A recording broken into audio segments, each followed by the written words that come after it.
നമസ്കാരം. എല്ലാ പ്രേക്ഷകരും കൃഷിദർശൻ ലൈവിലേക്ക് ഹൃദ്യമായി സ്വാഗതം ചെയ്യുന്നു. കേരളത്തിലെ ജൈവ കൃഷിയിൽ വലിയൊരു കുതിച്ചുചാട്ടം ഉണ്ടായിക്കൊണ്ടിരിക്കുന്ന ഒരു കാലഘട്ടമാണിത്. അതേസമയം തന്നെ ജൈവ കൃഷിയെ സംബന്ധിച്ച് വലിയ പരിമിതികളും കേരളം നേരിടുന്നുണ്ട്. ഒരു പ്രധാനമായും ജൈവ വളങ്ങളെ സംബന്ധിച്ച് കേരളത്തിലെ പരമ്പരാഗതമായ കൃഷി എന്ന് പറയുന്നത് മൃഗസംരക്ഷണം അല്ലെങ്കിൽ കന്നുകാലി പരിപാലനവുമായിട്ട് അഭേദ്യമായി ബന്ധപ്പെട്ട ഒന്നായിരുന്നു. അതായത് ചാണകത്തിൻ്റെ മറ്റ് ഉൽപ്പന്നങ്ങളുമായിട്ട് ബന്ധപ്പെട്ട് കൃഷി ചെയ്യുന്ന ഒരു കാലമായിരുന്നു. പക്ഷേ ക്രമേണ പശു വളർത്തൽ നമ്മുടെ സമൂഹത്തിൽ കുറഞ്ഞു വന്നു. പക്ഷെ ഇന്ന് വീണ്ടും അത് തിരിച്ചു വന്നുകൊണ്ടിരിക്കുന്ന കാലമാണ്. ഇപ്പോൾ ഈ ജൈവ കൃഷിയുടെ ഭാഗമായി ഓരോ ഗ്രാമത്തിലും പശുക്കളുള്ള ആൾക്കാർ വളരെ പ്രധാനപ്പെട്ട വ്യക്തികളായി മാറിക്കൊണ്ടിരിക്കുകയാണ്. കാരണം പശുവിൻ്റെ ഉൽപ്പന്നങ്ങൾ ചാണകവും ഗോമൂത്രവും മറ്റും തന്നെയാണ് ജൈവ കൃഷിക്ക് ഏറ്റവും പറ്റിയ ഉൽപ്പാദനോപാധികൾ എന്നുള്ള തിരിച്ചറിവ് വീണ്ടും നമ്മുടെ സമൂഹത്തിനുണ്ടായിക്കൊണ്ടിരിക്കുന്നു. ഈ വിഷയവുമായി ബന്ധപ്പെട്ടാണ് ഇന്നത്തെ കൃഷിദർശൻ ലൈവിൽ ചർച്ച നടക്കുന്നത്. ഈ ജൈവ കൃഷിയായിട്ട് ബന്ധപ്പെട്ട് വളരെയധികം പ്രായോഗിക വൈദഗ്ധ്യമുള്ള ഒരു ശാസ്ത്രജ്ഞനാണ് ഇന്നിവിടെ ഉള്ളത്. അദ്ദേഹം അസോളയിലൂടെ കേരളത്തിൽ പ്രസിദ്ധനാണ്. Doctor P കമലാസനംപിള്ള. ഇപ്പോൾ ജൈവ കൃഷിയുമായി ബന്ധപ്പെട്ട് അദ്ദേഹം ആദ്യമായിട്ട് കന്യാകുമാരിയിലെ കോഴിക്കോട് പൊത്ത എന്നൊരു ഗ്രാമം സമ്പൂർണ്ണ ജൈവ കൃഷിയിലോട്ട് മാറ്റുന്നതിനുള്ള ഒരു പ്രൊജക്റ്റ് നടത്തി വരികയാണ്. അതോടൊപ്പം തന്നെ ഇപ്പോഴും നാഷണൽ അസോഷൽ പ്രോഗ്രാം എന്നുള്ള ഒരു പദ്ധതിയുടെ ഭാഗമായിട്ട് കൊല്ലത്തെ കല്ലുവാതിക്കൽ ആസ്ഥാനമായിട്ടൊരു പദ്ധതി നടപ്പിലാക്കുന്നുണ്ട്. അങ്ങനെ ജൈവ കൃഷിയെ സംബന്ധിച്ച് വളരെ പ്രായോഗിക ജ്ഞാനമുള്ള വ്യക്തിയാണ്. സാറിന് സ്വാഗതം ചെയ്യുന്നു. നമസ്കാരം. നമസ്കാരം. സാർ, ജൈവ കൃഷിയെ സംബന്ധിച്ച് പറയുമ്പോൾ ഇപ്പോഴൊരു ചെറിയ വിവാദം ഉയർന്നു വന്നിട്ടുള്ളത് ജൈവ കൃഷിയിൽ പ്രത്യേക ശാസ്ത്രമൊന്നുമില്ല, അതൊരു സാധാരണക്കാരൻ്റെ ഒരു കൃഷിയാണ്, അല്ലെങ്കിൽ ലേമാൻസ് അഗ്രികൾച്ചർ ആണെന്നുള്ളതാണ്. സാർ എത്രത്തോളം അതുമായിട്ട് യോജിക്കുന്നു? ശരിക്കും ഒരു വിധത്തിൽ പറഞ്ഞാൽ അതൊരു ലേമാൻസ് ഒരു അഗ്രികൾച്ചർ ഒരു കോൺസെപ്റ്റ് തന്നെയാണ്. കാരണം സാധാരണ കൃഷിക്കാരന് ചെയ്യാൻ പറ്റുന്ന ഒരു കാര്യമാണ് ജൈവ കൃഷി. അതിൽ ശാസ്ത്രീയത ഇല്ല എന്ന് പറയുന്നത് തെറ്റാണ്. കാരണം അത് ഫുള്ളി സയൻറ്റിഫിക് ആണ്. അതായത് ആദ്യമൊക്കെ നമുക്കൊരു തോന്നുമ്പോൾ ഇതിൽ വലിയ സയൻസ് ഒന്നും ഇല്ല. ചുമ്മാ കുറേ ജൈവവളം കൊടുക്കുന്നു, നില ഉഴുകുന്നു, വിത്ത് വിതയ്ക്കുന്നു, കിട്ടുന്ന ഒരു വിളവ് കിട്ടുന്നത് കൊണ്ട് നമ്മൾ സാറ്റിസ്ഫൈ ചെയ്യുന്നു. പക്ഷേ അതിൽ നമ്മൾ ശാസ്ത്രീയത കലർത്തണം. ഏത് നമുക്ക് ശാസ്ത്രീയത ഉണ്ടെങ്കിൽ, സയൻസ് ഉണ്ടെങ്കിൽ അത് ഉണ്ട്. ഒരു പാക്കേജ്. അതായത് ഈ ജൈവ കൃഷിയായിട്ട് ഞാൻ ഒരു സയന്റിഫിക് ആസ്പെക്റ്റിൽ നോക്കിക്കാണുന്നത് 1994-95 അന്ന് എനിക്ക് ആൾ ഇന്ത്യ കോർഡിനേറ്റഡ് പ്രോജക്റ്റ് ഉണ്ടായിരുന്നു കപ്പാട്ടിൻ്റെ. അപ്പോൾ അവർ എനിക്ക് പറഞ്ഞു തന്നത് കമ്പോസ്റ്റ് ബേസ്ഡ് ഒരു ഓർഗാനിക് ഫാമിംഗ് പാക്കേജ് തയ്യാറാക്കാനാണ്. കമ്പോസ്റ്റ് അടിസ്ഥാനമായിട്ട് അന്ന് ഇതുപോലുള്ള ജൈവ വളങ്ങളും ജൈവ കീടനാശിനികളും ഇത്രത്തോളം ഒന്നും പ്രചാരത്തിൽ വന്നിട്ടില്ല. അതിൻ്റെ ഒരു പ്രാരംഭ ദശയാണ്. അന്ന് ജൈവ കൃഷി നടക്കുമെന്നൊരു സംശയം ഉണ്ടായിരുന്നു. അപ്പോൾ അതൊരു ആൾ ഇന്ത്യ പ്രോഗ്രാമാണ്. ഭാഗ്യം കൊണ്ട് ആ പ്രോഗ്രാം എനിക്ക് കോർഡിനേറ്റ് ചെയ്യാനുള്ളൊരു ഭാഗ്യം ലഭിച്ചു. അപ്പോൾ അങ്ങനെ നോക്കിയപ്പോഴത്തേക്ക് ജൈവ കൃഷി സമ്പുഷ്ടമാക്കാൻ വേണ്ട ജൈവവളങ്ങളില്ല, ജൈവ കീടനാശിനികളില്ല, അങ്ങനെ മറ്റ് ഇൻപുട്സ് ഇല്ല. ആദ്യമായിട്ട് എൻ്റെ ഒരു ശ്രദ്ധ തിരിഞ്ഞത് ഈ പശുവിൻ്റെ ചാണകമാണ് അതിന് ഏറ്റവും ബെസ്റ്റ് ഒരു സ്റ്റാർട്ടിംഗ് പോയിന്റ്. പക്ഷേ പശുവിൻ്റെ ചാണകം തന്നെ ജൈവമല്ല, അതിലൊരുപാട് കെമിക്കൽസ് കൊടുക്കുന്നു. ഞാൻ പലപ്പോഴും ചാണകം എടുത്ത് മിക്സ് ചെയ്യുമ്പോൾ എൻ്റെ കൈയിൻ്റെ സ്കിന്നിൻ്റെ നിറം പലപ്പോഴും മാറിയിട്ടുണ്ട്. കാരണം അത്ര കെമിക്കൽസ് ഉണ്ട്. അപ്പോൾ അതിൽ ബാക്ടീരിയ അങ്ങോട്ട് ബ്രീഡ് ചെയ്യാൻ ബുദ്ധിമുട്ടുമുണ്ട്. അങ്ങനെയാണ് ഞാൻ ശരിക്കും ജൈവ ചാണകത്തിനെ സംബന്ധിച്ച് പറയുമ്പോഴേ നമ്മൾ പരമ്പരാഗതമായ കാർഷിക ഗ്രന്ഥങ്ങളിൽ പോലും അല്ലെങ്കിൽ ടെസ്റ്റുകളിൽ പോലും NPK അപ്പുറം അല്ല ഇപ്പം അടുത്ത കാലത്തെ സൂക്ഷ്മവളങ്ങൾ പറയുന്നുണ്ട്, അതിനപ്പുറം ചാണകത്തിനൊരു മാനമുണ്ടോ എന്നുള്ളത്. അതാണ് അവിടെയാണ് നമുക്ക് തെറ്റ് പറ്റിയത്. കാരണം ചാണകം നമ്മളൊരു NPK വ്യൂവിലൂടെയാണ് നമ്മൾ കാണുന്നത്. കാരണം ചാണകത്തിൽ പലപ്പോഴും ഞാൻ എൻ്റെ ഒരു കരിയറിൻ്റെ ആദ്യ ഭാഗം ഞാൻ ഒരു ബഹുരാഷ്ട്ര രാസവള കമ്പനിയിലായിരുന്നു. അപ്പോൾ അന്ന് തന്നെ പറയുന്നത് ചാണകത്തിൽ എന്താ ഉള്ളത്, അതിൽ 1% N ഉണ്ട്, 1% P ഉണ്ട്, 1% K ഉണ്ട്. യൂറിയയിലാണെങ്കിൽ 46% നൈട്രജൻ ഉണ്ട്. അങ്ങനെ അതുകൊണ്ട് ചാണകത്തെ നമ്മളങ്ങ് പുച്ഛിച്ച് തള്ളി. പക്ഷേ ചാണകത്തെക്കുറിച്ച് പഠിക്കുമ്പോഴാണ് ചാണകം ഒരിക്കൽ നമ്മളൊരു NPK സോഴ്സായിട്ട് കാണരുത്. അതൊരു കീലേറ്റിംഗ് ഏജന്റാണ്. ബാക്ടീരിയ ഗ്രോത്തിനെ ട്രിഗർ ചെയ്യാൻ പറ്റുന്നൊരു അമൃതാണത്. അതായത് ചാണകം നമ്മൾ നമുക്ക് വേണ്ട ബാക്ടീരിയകൾ ചാണകം നമ്മൾ ഡൈല്യൂട്ട് ചെയ്തിട്ട് ഒരു 10 ഇരട്ടി അല്ലെങ്കിൽ 20 ഇരട്ടി വെള്ളമായിട്ട് ഡൈല്യൂട്ട് ചെയ്തിട്ട് അതിന് എന്തെങ്കിലും ചെറിയ കുറേ സാധനങ്ങളൊക്കെ ചേർത്തിട്ട് ബാക്ടീരിയ ഇട്ട് കൊടുത്താൽ ബാക്ടീരിയ ഭയങ്കരമായിട്ട് മൾട്ടിപ്ലൈ ചെയ്യും. അപ്പം അതുകൊണ്ട് തന്നെയാണ് ജീവാമൃതം എന്ന് പറയുന്നത്.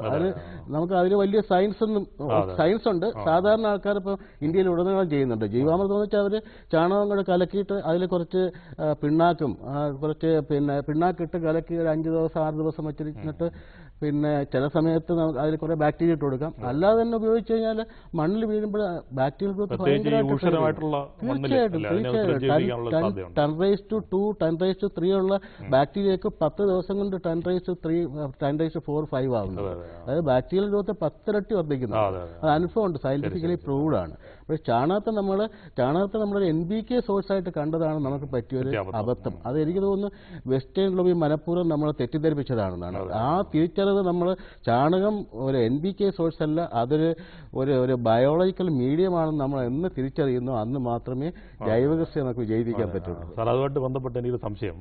ഈ ചാണകം 2-3 രീതിയിൽ ഉപയോഗിക്കുന്നുണ്ട്. ഒന്ന് ഇവിടെ തന്നെ ഈ പാക്ക് ചെയ്ത ചാണകപ്പൊടി, തീർച്ചയായിട്ടും. അതുപോലെ ഈ നമ്മുടെ പച്ച ചാണകം, പിന്നെ ഒരുമാതിരി ഉണങ്ങിയ ഒരു കേക്ക് പരുവത്തിലുള്ള. തീർച്ചയായിട്ടും ഇതിൽ ഏതാണ് നമുക്ക് നല്ലത്? ശരിക്കും ഒരുപക്ഷെ ആൾക്കാരെ എന്നോട് വിയോജിക്കാം. ഞാനൊരു ജൈവ കൃഷിക്കാരൻ കൂടിയാണ്. എൻ്റെ ഫീൽഡിൽ ജൈവ സർട്ടിഫൈഡ് കൃഷിക്കാരനാണ്. ഞാൻ എൻ്റെ കുട്ടിക്കാലത്ത് തൊട്ടേ ചാണകം കൈകൊണ്ട് ഉപയോഗിക്കുന്നതാണ്. ഞാൻ ചാണകം കൈകൊണ്ടെടുക്കുന്ന എനിക്ക് യാതൊരു വിമുഖതയില്ല. I all very happy. അപ്പോൾ ചാണകം ശരിക്കും പറയുന്നത് ചാണകം നമ്മൾ ഉണക്കുമ്പോൾ ചാണകത്തെ കൊല്ലയാണ്, ചണ്ടിയായിട്ട്. അതായത് പറയുന്നത് നമ്മുടെ ശാസ്ത്രത്തിൽ പറയുന്നത് പശുവിൻ്റെ വയറ്റിൽ 33 കോടി ദേവതകളുണ്ടെന്നാണ് പറയുന്നത്. ഞാൻ ആദ്യമേ ഇത് കേൾക്കുമ്പോൾ എനിക്കൊരു തമാശയാണ്, 33 കോടി ദൈവങ്ങൾ ഈ പശുവിൻ്റെ വയറ്റിലുണ്ടോ എന്ന്. ശരിക്ക് ഞാൻ അതിനെക്കുറിച്ച് വളരെയധികം പഠിച്ചപ്പോഴാണ് പശുവിൻ്റെ റൂമൻ, അതിൻ്റെ കുടലിൽ വൻകുടലിലും 33 കോടി ബാക്ടീരിയകളുണ്ട്. അതായത് അതാണ് ദൈവങ്ങൾ. അതായത് റൂമൻ ബാക്ടീരിയ ലോകത്തിലേക്ക് ഏറ്റവും കൂടുതൽ ഇന്ന് നമ്മൾ കൊടുക്കുന്ന വേസ്റ്റ്, അതായത് പുല്ല് അങ്ങനെയുള്ള വസ്തുക്കൾ നാളെ നല്ല പാലായും ചാണകമായും ഗോമൂത്രമായും മാറുന്നത് ഈ 33 കോടി ബാക്ടീരിയകളുടെ പ്രവർത്തനം കൊണ്ടാണ്. അതുകൊണ്ട് ഈ ചാണകം നമ്മൾ ഉണക്കുമ്പോൾ ഒരുപക്ഷെ നമ്മൾ പ്രിസർവ് ചെയ്യുന്നതിന് വേണ്ടി ഒരുപക്ഷെ ചാണകം ഉണക്കുമായിരിക്കും. പക്ഷേ അങ്ങനെയുള്ള സർപ്ലസ് ഉണ്ടെങ്കിൽ ഒക്കെ ഉണക്കി വെച്ചു. അല്ലെങ്കിൽ നമ്മൾ ചാണകം ഉണക്കാതെ അത് ലിക്വിഡ് ഫാമിൽ പ്രയോഗിക്കുന്നതാണ് നല്ലത്. ഉദാഹരണമായിട്ട് ഒരു പശുവിന് നമുക്ക് ഏകദേശം ഒരു 3500 കിലോ ചാണകമാണ് ഒരു വർഷം കിട്ടുന്നത്. അത് നമ്മൾ ഉണക്കുമ്പോൾ നമുക്ക് ഏകദേശം 700 കിലോ ചാണകം കിട്ടുന്നുള്ളൂ. 700 കിലോ ചാണകം കൊണ്ട് നമുക്ക് ഒരു 1/2 ഏക്കർ പോലും കൃഷി ചെയ്യാൻ പറ്റില്ല. പക്ഷേ ഈ ചാണകം നമ്മൾ ഡൈല്യൂട്ട് ചെയ്യണമെങ്കിൽ, അതായത് ഈ 3500 കിലോ ചാണകം നമ്മളൊരു 100 ഇരട്ടി വെള്ളമായിട്ട് ചേർക്കുകയാണെങ്കിൽ നമുക്കൊരു 30,000 ലിറ്റർ ലിക്വിഡ് കിട്ടും. ആ ലിക്വിഡ് എന്ന് വെച്ചാൽ അത് നമുക്ക് സമ്പുഷ്ടമാക്കി നമ്മൾ മണ്ണിൽ പ്രയോഗിക്കുകയാണെങ്കിൽ അത് ഏകദേശം നമുക്കൊരു 5 ഹെക്ടർ സ്ഥലത്ത് 4 പ്രാവശ്യമായിട്ട് ഉപയോഗിക്കാം. ഹലോ, നമസ്കാരം, ആരാണ്? പൈലിക്കുഞ്ഞ്. എവിടെ നിന്നാണ് വിളിക്കുന്നത്? എറണാകുളം ഡിസ്ട്രിക്ട്. ശരി, ചോദിച്ചോളൂ. പുത്തൻകുരിശ്. ശരി. ഹലോ സാറേ, ഞാൻ പല ജൈവ ക്ലാസ്സുകളിലും പങ്കെടുത്തിട്ടുണ്ട്. അപ്പൊ അവിടെ പറയുന്ന ഈ ജൈവ കൃഷിക്ക് നാടൻ പശുക്കളുടെ ചാണകമാണ് വേണ്ടത്, മറ്റുള്ള പശുക്കളുടെ ചാണകം വേണ്ട എന്ന് പറയുന്നത്, അതിനകത്ത് എന്തെങ്കിലും അർത്ഥമുണ്ടോ? തീർച്ചയായിട്ടും അതിൽ നാടൻ പശുക്കളുടെ ചാണകമാണ് ബെറ്റർ എന്ന് വെച്ച് മറ്റു പശുക്കളുടെ ചാണകം ഉപയോഗിച്ചുകൂടാന്നില്ല. കാരണം നാടൻ പശുക്കളുടെ ചാണകത്തിൽ ഈ ബാക്ടീരിയ, ഉദാഹരണമായിട്ട് പ്രോബയോട്ടിക്സ് ബാക്ടീരിയകൾ, എൻസൈംസ് ഒക്കെ നമ്മുടെ ഈ മറ്റ് HFൻ്റെയും ഹോൾസ്റ്റൈൻ്റെയൊക്കെ പശുവിൻ്റെ ചാണകത്തിലുള്ളതിനെക്കാട്ടിയും കൂടുതലാണ്. അതുകൊണ്ട് നമുക്ക് നാടൻ പശുക്കളുടെ ചാണകം ഉള്ളിടത്തും ഉപയോഗിച്ചോളൂ, അല്ലാത്തപ്പോൾ ഏത് ചാണകവും നമുക്ക് ഉപയോഗിക്കാം. ചാണകം മറ്റ് ചാണകം ഉപയോഗിക്കുമ്പോഴുള്ളൊരു ഒരു ശ്രദ്ധ ചെലുത്തേണ്ടത് ഈ HF പശുവിൻ്റെയൊക്കെ ചാണകം ഉപയോഗിക്കുമ്പോൾ അത് കുറച്ച് കൂടുതലായിട്ട് ഉപയോഗിക്കുക. കാരണം അതിൽ ഈ വെള്ളം കൂടുതലായിരിക്കും, വാട്ടർ കണ്ടന്റ് കൂടുതലായിരിക്കും. അപ്പോൾ നമ്മൾ പിന്നെ ഉദാഹരണമായിട്ട് 1 കിലോ നാടൻ പശുവിൻ്റെ ചാണകം ഉപയോഗിക്കുന്നിടത്ത് നമ്മളൊരു 3-4 കിലോ മറ്റ് HFൻ്റെ ചാണകം ഉപയോഗിക്കേണ്ടി വരും. അപ്പോൾ 2 ചാണകം നാടൻ പശുവിൻ്റെ ചാണകം ബെറ്ററാണ്, അത് യാതൊരു സംശയവുമില്ല. പക്ഷേ മറ്റ് പശുക്കളുടെ ചാണകവും മോശമെന്ന് പറയുന്നില്ല. ഒരു കാര്യം കൂടി ചോദിച്ചോട്ടെ, പുറമേ നിന്ന് മേടിക്കുന്ന ചാണകം ഉപയോഗിക്കുന്നതിന് കുഴപ്പമുണ്ടോ? തീർച്ചയായിട്ടും പുറമേ നിന്ന് മേടിക്കുന്ന ചാണകം ഉപയോഗിക്കുന്നതിന് കുഴപ്പമൊന്നുമില്ല. ചാണകം നമ്മൾ മേടിച്ചിട്ട് അത് കുറച്ച് സമ്പുഷ്ടമാക്കണം. കാരണം ചാണകം ഇങ്ങനെ ഉണക്കിയൊക്കെ വയ്ക്കുമ്പോഴേ അതിൽ ഒരുപാട് ഫംഗസ് വരാനുള്ള സാധ്യതയുണ്ട്. അപ്പോൾ ആ ഫംഗസ് നമുക്ക് മാറ്റണമെങ്കിൽ ഈ ചാണകം മേടിച്ച് വെച്ചിട്ട് അത് കുറേ ട്രൈക്കോഡർമി സിഡോമോണസ് ഒക്കെ ഇട്ട് മിക്സ് ചെയ്തിട്ട് ഒരാഴ്ച വെച്ചിരുന്നിട്ട് നമുക്ക് ഉപയോഗിക്കുന്നതായിരിക്കും കുറച്ചുകൂടെ നല്ലത്. അങ്ങനെ ചെയ്തോളൂ കേട്ടോ. വളരെ ഉപകാരം സാർ. വിളിച്ചതിലുള്ള നന്ദി സാർ.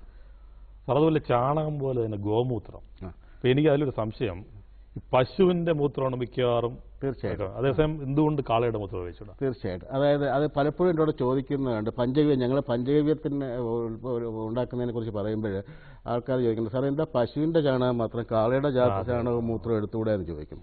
അതായത് പിന്നെ ഈ പശുവിൻ്റെ ഒരു പ്രത്യേകത എന്ന് വെച്ചാൽ പശുവിന് ഈ പിന്നെ ഫീമെയിൽ ഹോർമോൺസ്, സ്ത്രൈണ ഹോർമോൺ ഒരുപാടുണ്ട്. സ്ത്രൈണ ഹോർമോൺ കൂടുതലുള്ളപ്പോഴത്തേക്ക് അതിൻ്റെ കുറച്ച് അതായത് സ്റ്റിറോയിഡ്സ് കുറച്ച് ഈ മൂത്രത്തിൽ കൂടെ വരും. അതിൻ്റെ ഈ ബ്ലഡിലുള്ള സ്റ്റിറോയിഡ്സ് മറ്റ് ചാണകത്തിലും ഉണ്ടാവും. അപ്പോൾ ആ സ്റ്റിറോയിഡ്സ് എന്ന് വെച്ചാൽ മനുഷ്യരെ കഴിക്കാം. മനുഷ്യന് നമുക്ക് ഗോമൂത്രത്തിന്റെ ഒരുപക്ഷെ ഞാൻ ഇന്നിവിടെ ഇരിക്കുന്നതിന് ഒരു കാരണം ഗോമൂത്രമാണ്. കാരണം കുട്ടിക്കാലത്തിന് ഞാൻ ഗോമൂത്രം ഒരു ഫോർമുലേഷൻ ആയിട്ട് തന്നെ കഴിച്ചു. എൻ്റെ കുടുംബത്തിൽ അതുകൊണ്ടാണ്. കാരണം ഗോമൂത്രം വളരെ നല്ലൊരു ഔഷധമാണ്. പക്ഷേ ഗോമൂത്രം കഴിക്കുമ്പോഴുള്ള പ്രശ്നം എന്ന് വെച്ചാൽ നല്ല പശുവിൻ്റെ ഗോമൂത്രം കഴിക്കണം. അതിന് ഡിസീസ് ഒന്നും പാടില്ല. നല്ല സ്റ്റിറോയിഡ്സ് ഉണ്ട്. ആ പ്രിൻസിപ്പിൾ തന്നെയാണ് നമ്മൾ പഞ്ചഗവ്യം ഉണ്ടാക്കുമ്പോൾ ഉപയോഗിക്കുന്നത്. പഞ്ചഗവ്യത്തിൽ മനുഷ്യൻ കഴിക്കുന്ന പഞ്ചഗവ്യമുണ്ട്. അതിന് ഏത് രീതിയിൽ നമുക്ക് ജൈവകൃഷി ഉപയോഗപ്പെടുത്താം? അതായത് ഗോമൂത്രം നമ്മൾ 2 വിധത്തിൽ ചെയ്യാം. ഒന്ന്, നമ്മൾ ഗോമൂത്രം നമ്മൾ കളക്ട് ചെയ്തിട്ട് ഗോമൂത്രം ഇങ്ങനെ പ്രിസർവ് വെച്ചിരിക്കുമ്പോഴത്തേക്ക് അതിനുള്ള ഞങ്ങളിപ്പോൾ അത് ഗോമൂത്രത്തിൽ നിന്ന് പഞ്ചഗവ്യം ഉണ്ടാക്കുന്നത് അതുപോലെ വേറൊരു ഫോർമുലേഷൻ ഉണ്ടാക്കുന്നുണ്ട്. അപ്പോൾ ഉദാഹരണത്തിന് ഇത് നമ്മുടെ പഞ്ചഗവ്യമാണ്. ഗോമൂത്രവും പശുവിൻ്റെ 5 ഉൽപ്പന്നങ്ങൾ ഉണ്ടാക്കിയിട്ടുള്ളൊരു ഉൽപ്പന്നമാണ് പഞ്ചഗവ്യം. ഇത് മെയിനായിട്ട് ഗോമൂത്രത്തെ ബേസ് ചെയ്തൊരു സമ്പുഷ്ടം എന്ന് പറയുന്നത്. പ്രത്യേകിച്ച് ഈ ജൈവകൃഷിയുള്ള ജൈവകൃഷി ഈ ഗ്രോ ബാഗിലെ കൃഷിയൊക്കെയുള്ള സ്ഥലത്ത് ഈ മണ്ണിൽ ന്യൂട്രിയൻസ് കിട്ടില്ല.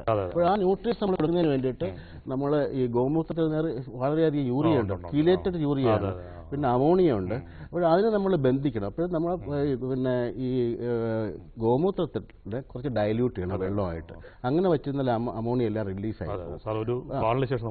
തിരിച്ചു വരാം. ഹലോ, നമസ്കാരം. ആരാണ്? ഞാൻ കുറച്ചു പറഞ്ഞിരുന്നു. പേര് ശശികുമാർ എന്നാണ് പേര്. വയലാറെന്ന് വിളിക്കും. ശരി, ചോദിച്ചോളൂ. പറഞ്ഞോളൂ ശശികുമാറെ.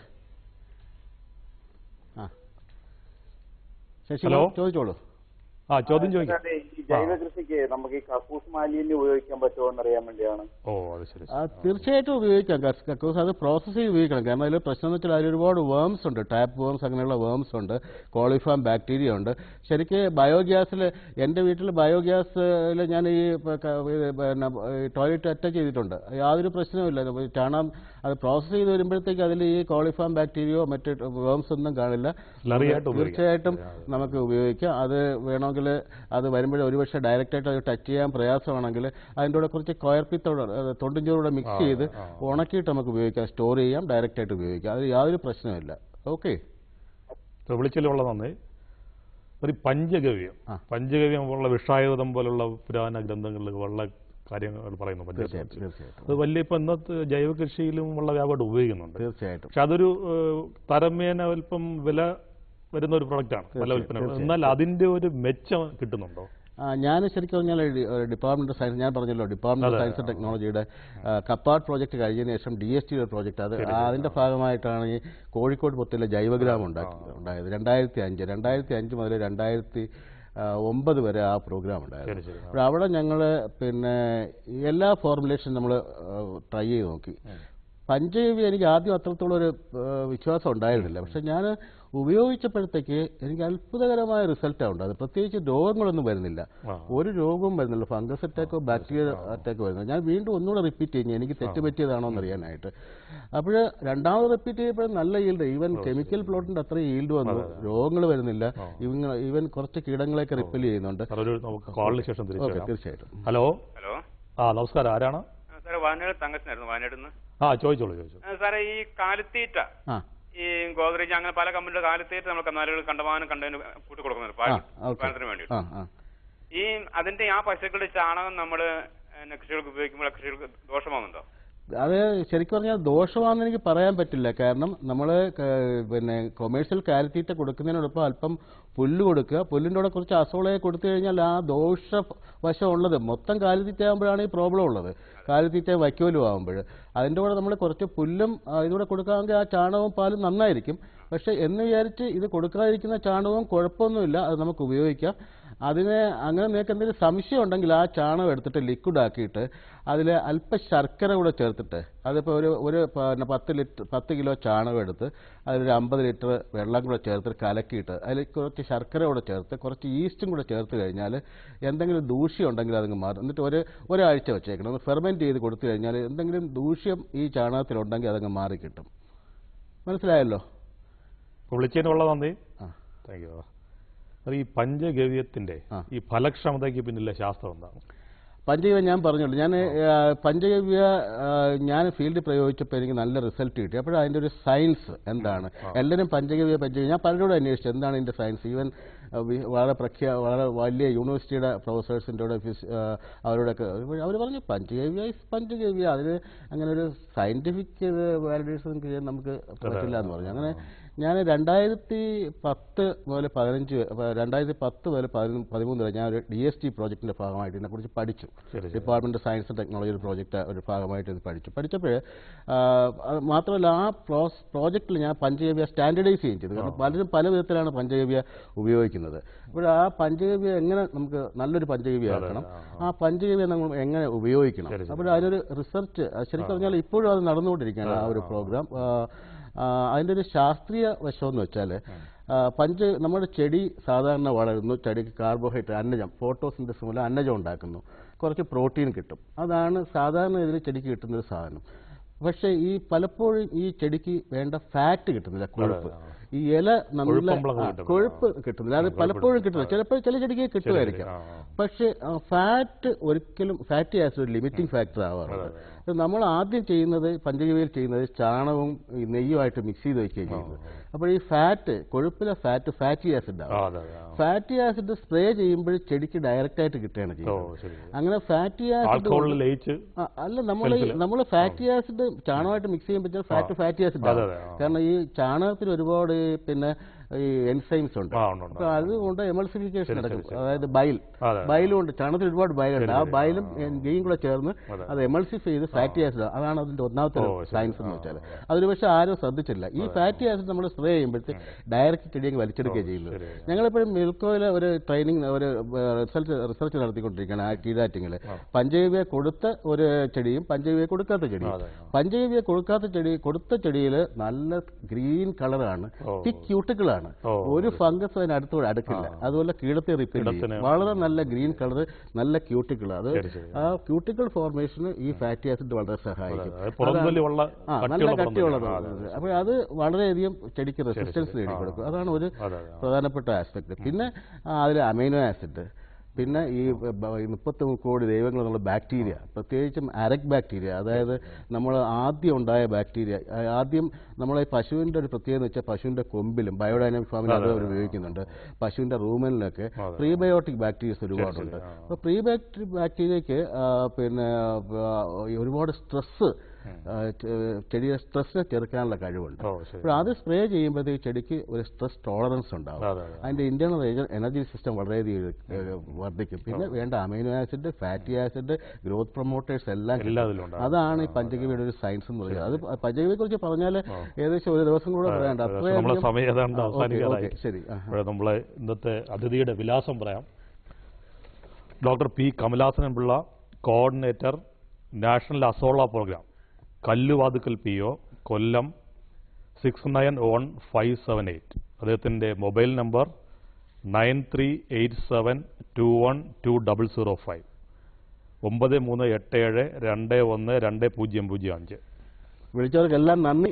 തീർച്ചയായിട്ടും വിളിക്കുക. നിങ്ങൾക്ക് ജൈവവളത്തിൽ എന്തെങ്കിലും സംശയം ഉണ്ടെങ്കിലോ പരിശീലനം വേണമെങ്കിലോ വാലിഡേഷൻ ചെയ്യണമെങ്കിലോ അതുമായിട്ട് ചേർന്ന് എന്ത് കാര്യങ്ങൾ വേണമെങ്കിലും നിങ്ങൾക്ക് വിളിക്കാം. എന്നെ department, agriculture department, dairy department, livestock veterinary department, അവരൊക്കെ ഒരുപാട് സുഹൃത്തുക്കളുണ്ട്. ആത്മാ പ്രോഗ്രാമിൽ ഒരുപാട് ട്രെയിനിങ് ഞാൻ നടത്തുന്നുണ്ട്. തീർച്ചയായിട്ടും എൻ്റെ പരിചയമുള്ള കൃഷിക്കാർ, ഓഫീസേഴ്സ് നിങ്ങൾക്ക് എന്നെക്കൊണ്ട് എന്തെങ്കിലും ആവശ്യമുണ്ടെങ്കിൽ പ്രത്യേകം ജൈവവള നിർമ്മാണത്തിൽ തീർച്ചയായിട്ടും എന്നെ വിളിക്കുക. തീർച്ചയായിട്ടും ജൈവ കൃഷിയെ സംബന്ധിച്ച് പശുക്കൾ ശരിക്കും ഗോമാതാക്കൾ തന്നെയാണ്.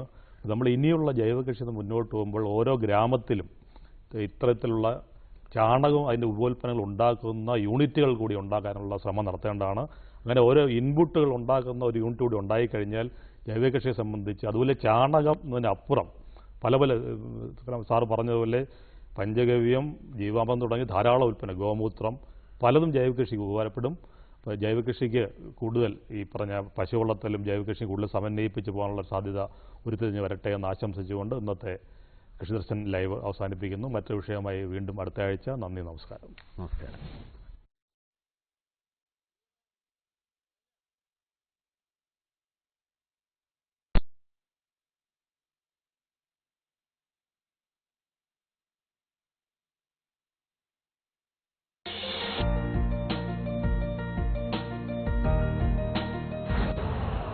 यूरिया का स्वदेशी उत्पादन 70 लाख टन बढ़ाने के लिए 6 उर्वरक संयंत्रों का उद्धार किया जा रहा है।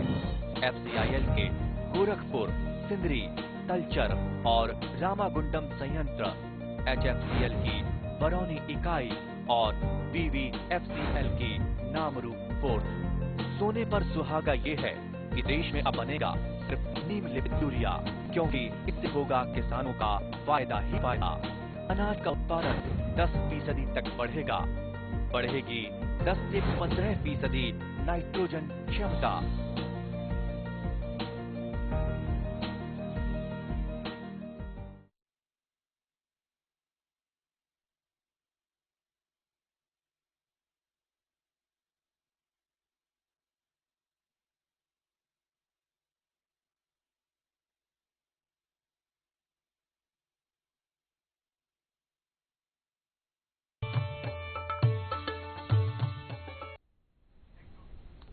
നമസ്കാരം.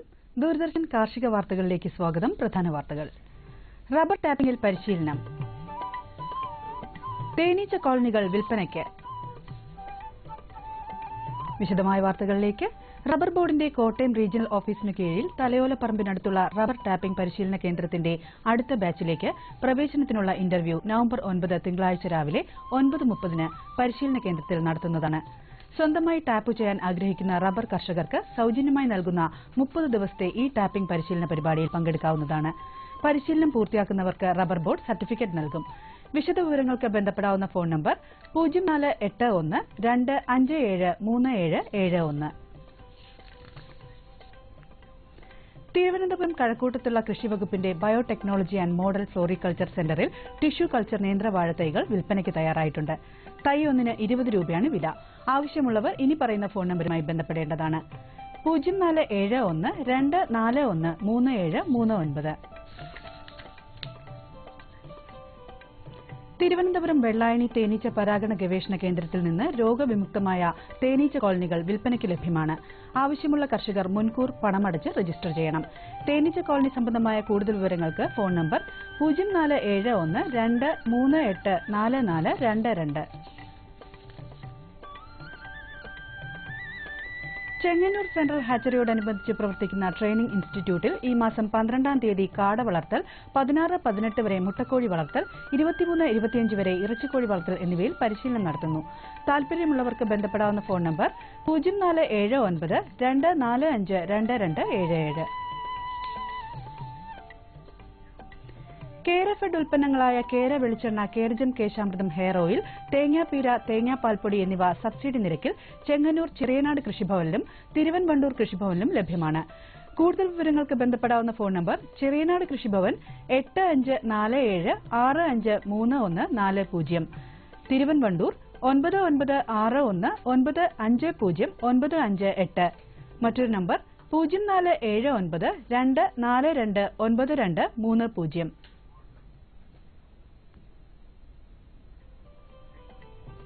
ഇനി കമ്പോള നിലവാരം. വെളിച്ചെണ്ണ കൊച്ചി 10,000 രൂപ, കോഴിക്കോട് 10,900 രൂപ, തൃശൂർ 10,000 രൂപ. കൊപ്ര കൊച്ചി 6,780 രൂപ, കോഴിക്കോട് 7,200 രൂപ, തൃശൂർ 6,850 രൂപ. കുരുമുളക് അൺഗാർബിൾഡ് 66,600 രൂപ, കുരുമുളക് ഗാർബിൾഡ് 69,600 രൂപ. ചുക്ക് മീഡിയം 19,000 രൂപ, ചുക്ക് ബെസ്റ്റ് 20,500 രൂപ, മഞ്ഞൾ സേലം 7,700 രൂപ, ഈറോഡ് 8,000 രൂപ. അടയ്ക്ക പുതിയത് 24,000-നും 25,000-നും മധ്യേ. കൊച്ചി റബ്ബർ RSS 5ാം ഗ്രേഡ് 10,800 രൂപ, റബ്ബർ RSS 4ാം ഗ്രേഡ് 11,100 രൂപ. കോട്ടയം റബ്ബർ RSS 5ാം ഗ്രേഡ് 10,900 രൂപ, റബ്ബർ RSS 4ാം ഗ്രേഡ് 11,150 രൂപ. കമ്പോള നിലവാരം കൊച്ചിയിൽ. വെളിച്ചെണ്ണ 10,000 രൂപ, കൊപ്ര 6,780 രൂപ, പിണ്ണാക്ക് എക്സ്പെല്ലർ 2,100 രൂപ, പിണ്ണാക്ക് റോട്ടറി 2,400 രൂപ, കുരുമുളക് അൺഗാർബിൾഡ് 66,600 രൂപ, കുരുമുളക് ഗാർബിൾഡ് 69,600 രൂപ. ചുക്ക് മീഡിയം 19,500 രൂപ, ചുക്ക് ബെസ്റ്റ് 20,500 രൂപ. അടയ്ക്ക പുതിയത് 24,000-നും 25,000-നും മധ്യേ. ജാതിക്ക തൊണ്ടൻ കിലോഗ്രാമിന് 200-നും 220-നും മധ്യേ. ജാതിക്ക തൊണ്ടില്ലാത്തത് 380-നും 400-നും മധ്യേ. ജാതിപത്രി 500-നും 850-നും മധ്യേ. ഗ്രാമ്പൂ 750 രൂപ. റബ്ബർ RSS 5ാം ഗ്രേഡ് 10,800 രൂപ, റബ്ബർ RSS 4ാം ഗ്രേഡ് 11,100 രൂപ. ഒട്ടുപാൽ 7,000 രൂപ, ലാറ്റക്സ് 8,000 രൂപ. കമ്പോള അവലോകനം.